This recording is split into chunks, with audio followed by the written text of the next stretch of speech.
Mais voilà, gloire à Dieu. Voilà, je me présente. Je suis le pasteur Nino. Et je voudrais, dans cet après-midi, vous raconter l'expérience que j'ai vécue avec Dieu. Vous connaissez la plupart. C'était le mois de mars 2020. C'était le début du coronavirus. Et tout le monde avait peur. On ne connaissait pas ce virus. Ce que je sais que le monde entier était touché par ce virus. Et moi, je vous le dis, j'avais pas peur. Je disais dans mon cœur, non, à moi ça ne me créera pas. Mais voilà que pendant une semaine, j'avais de la température, je toussais, j'avais mal à la gorge, et je disais que c'était une angine, que ça allait passer. J'ai pris des antibiotiques, mais ça faisait une semaine déjà et ça passait pas. Donc, ma compagne, elle m'avait supplié d'aller à l'hôpital. Donc, j'ai pris ma voiture tout seul et je lui dis, je reviendrai, je vais à l'hôpital, je reviens. Et je suis y allé et là-bas on m'a fait des examens. Et là, au bout d'une heure, on m'a mis dans une chambre tout seul. Et là, il y a 3 ou 4 docteurs, 5, ils étaient autour de moi. Et ils étaient en train de me regarder, ils se regardaient en eux. Et moi, je les regardais, j'avais un peu peur. Et je disais, mais qu'est-ce qu'ils ont? Pourquoi ils me regardent comme ça? Et là, on me dit, voilà, monsieur, il faut vous endormir. On va vous mettre au coma. J'ai dit, monsieur, mais pourquoi? Pourquoi le coma? Je vais bien, j'ai rien du tout, j'ai un peu de fièvre. Il dit, non, non, monsieur, c'est grave ce que vous avez. On va vous endormir, monsieur. Et là, je vous l'ai dit, j'ai pris peur. J'ai pris peur. Et là, j'ai dit au docteur, écoutez, vous allez m'endormir un jour ou 2 ou 3, pas plus. Et là, on me dit, on verra, monsieur. On verra. Et là, ils m'ont endormi. Et je suis resté dans le coma 1 mois et demi. 45 jours de coma. Croyez-moi que ma compagne, mon fils, mes enfants, ma famille, ils étaient très, très inquiets. L'église là où je suis, les jeunes, ils étaient très inquiets. Ils avaient peur. Pourquoi? Parce que j'étais dans un état très critique. Très critique. Mes poumons étaient touchés. Mes organes étaient touchés. Plus d'oxygène dans le sang. Plus d'oxygène dans la tête. Mes poumons étaient touchés. Il y avait des membres dans mon organe, des membres déjà qui étaient morts. Ma peau, les veines, ils étaient secs. Et là, je partais. J'ai parté. Mais voilà, écoutez bien. Au bout d'1 mois et demi, je me suis réveillé. Réveillé de mon coma. Et là, lorsque je me réveillais, je ne me rappelais plus, ni de ma compagne, ni de mes enfants, ni de ma maison. Je ne savais même pas où ce que j'étais. Je me suis réveillé, et là, au bout d'un jour ou 2, je ne me rappelais plus de rien. Mais je me suis revenu. Je me suis enseveli, je me suis rappelé de Jésus, de mon Dieu. Alléluia. Et là, j'ai dit, Seigneur, qu'est-ce que je fais ici? Pourquoi je suis là? Je ne comprends pas. Qu'est-ce que je fais ici?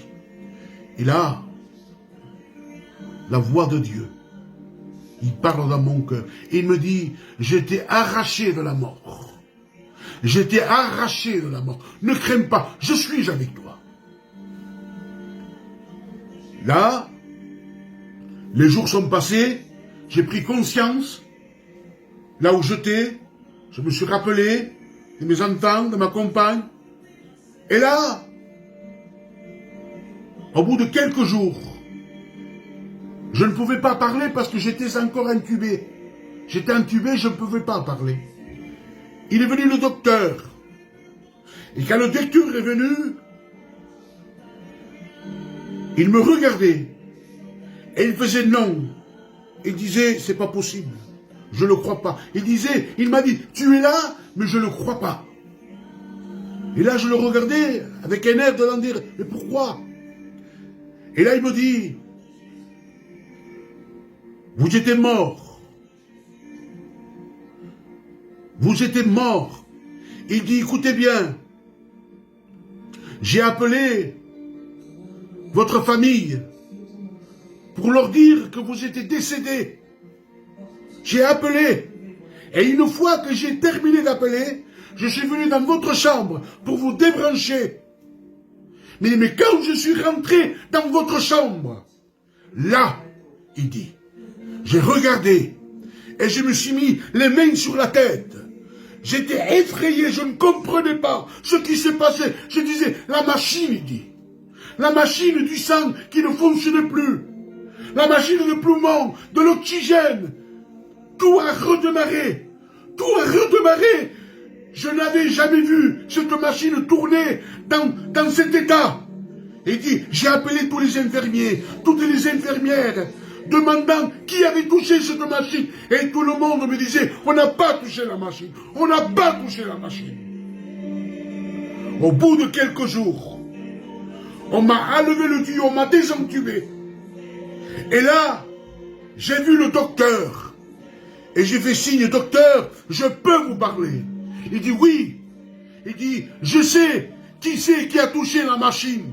Et là, avec un air effrayé, il dit, je vais appeler tous les infirmières et tu vas me le montrer qui c'est. J'ai dit, ce n'est pas nécessaire. J'ai dit, je sais, je le connais. Il dit, dites-moi-le, qui c'est? Et j'ai dit, écoutez, celui qui a touché la machine, c'est le doigt de Jésus. C'est Dieu qui a touché. J'ai dit, je suis serviteur de Dieu. Je sers Dieu de tout mon cœur. Et Dieu n'a pas voulu parce qu'il a besoin de moi. Et là, le docteur, il avait un grand saut, il a sauté en l'air. Et il regardait les docteurs qui étaient à côté de lui. Il disait, je le savais. Il dit, je le savais, je m'en doutais. Et là, il me dit, écoute bien, vous étiez 20 dans le coma, quand vous étiez au coma, vous étiez 20.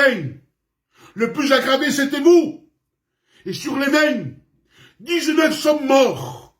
19, le seul survivant, c'est toi.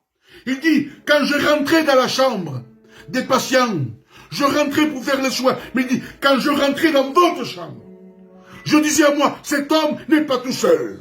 Je sentais qu'il y avait quelqu'un avec vous. Et j'ai dit, c'était Jésus qui était avec moi.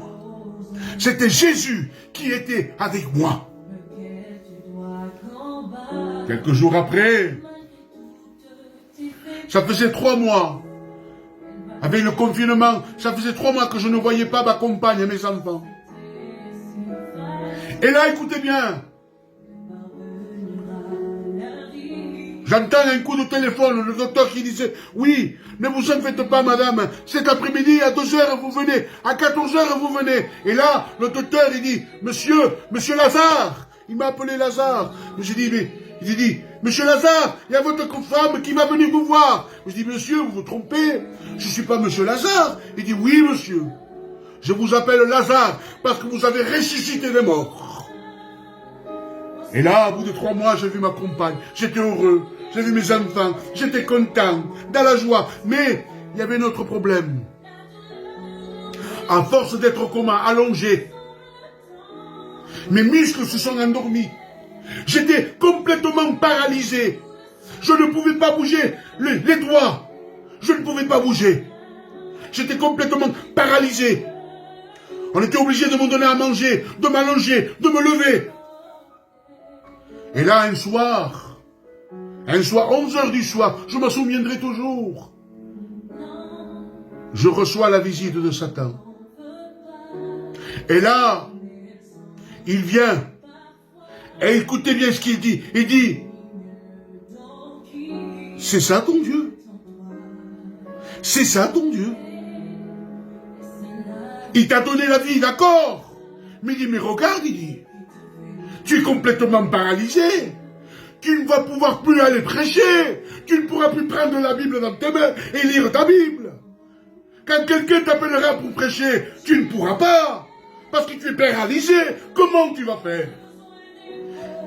Et là, j'ai dit, écoute, Satan. Dieu, il fait ce qu'il veut. C'est lui le maître de ma vie. Et là, il est parti. Mais, là, j'ai prié Dieu, j'ai dit, Seigneur, comment je fais? Je suis paralysé. Je ne pourrai pas aller prêcher ta parole, Seigneur. Si tu m'as gardé, si tu m'as donné la vie, c'est parce que j'ai du travail à faire pour toi. Mais comment je ferai? Comment je vais faire? Alors écoutez bien. Minuit. Ma chambre, tout était éteint. La lumière était éteinte. La porte de la chambre était fermée. Et là, je sens la manette ouvrir. Je sens la porte ouvrir. Je croyais que c'était l'infirmière qui venait me voir, mais il n'y avait pas d'infirmière. Il y a une lumière qui est rentrée dans la chambre. Et il s'est mis à côté de moi. Et là, je sens la voix de Dieu, la voix de Jésus. Et il dit, mon serviteur, ne crains point. Et il dit, je vais te rétablir. Et tu iras prêcher ma parole. Alléluia. Alors là, imaginez, j'étais content, j'étais dans la joie, parce que Dieu était à côté de moi, en train de me dire, de me parler dans mon cœur. Et là j'ai dit, Seigneur mon Dieu, maintenant, tout de suite, rétablis-moi, je veux partir chez moi, je veux voir ma femme, mes enfants, je m'ennuie. Il dit non, laisse faire le temps. Laisse faire le temps de Dieu. Et il dit, regarde ce que je vais faire. Et là, je vois une main, là j'ai une vision, je vois une main, et des gouttes de sang tombaient de ses doigts, des gouttes de sang, et les gouttes de sang tombaient sur mon front. Et il faisait ça, ça tombait sur moi, mais j'avais un drap jaune clair, et dans ma tête j'ai dit, mais comment? Il me touche ma figure, et le drap ne se tache pas, pourquoi? Et là, il me répond, il me dit, parce que c'est pour toi que je suis venu. Mon sang est trop précieux.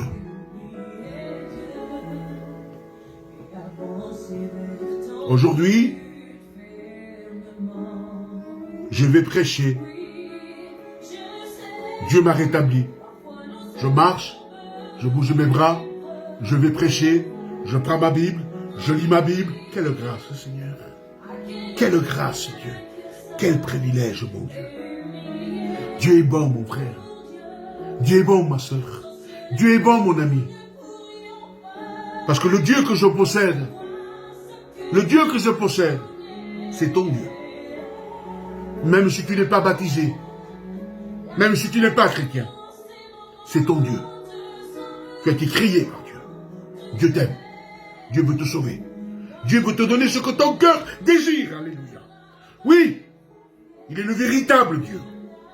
Le véritable Dieu. Celui qui a reçu tout pouvoir dans le ciel et sur la terre. Alors, dans cet après-midi, si tu entends ce témoignage, au nom de Jésus, ouvre ton cœur. Ouvre ton cœur. Ouvre ton cœur. Ouvre ton cœur. Fais confiance en Dieu. Aie foi en Dieu. Crois en Dieu. Car il est capable. De la mort, il peut te ramener à la vie. Alléluia. Amen. Il est capable. Je le sais et j'ai fait l'expérience. Alléluia. Je suis là. Je suis ici. Mais ce que je sais, qu'il y a des églises, et je les remercie.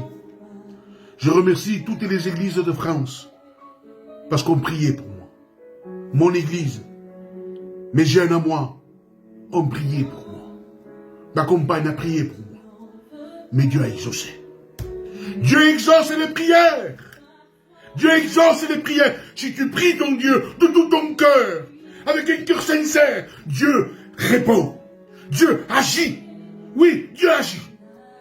Alors, dans cet après-midi, je vais vous laisser avec ce beau témoignage, quelques mots. Et je tiens à remercier mon jeune frère Tony d'Eden, parce qu'il a eu cette pensée. Il est venu chez moi, il m'a dit, ça serait bien que tu fasses une vidéo, que tu racontes ton témoignage, ce que tu as vécu. Et que Dieu le bénisse, parce que ça vient de Dieu. Ça vient de Dieu. Avec ces quelques mots, je vais vous laisser dans la paix de Dieu. Alléluia. Et que Dieu vous bénisse à tous. Amen.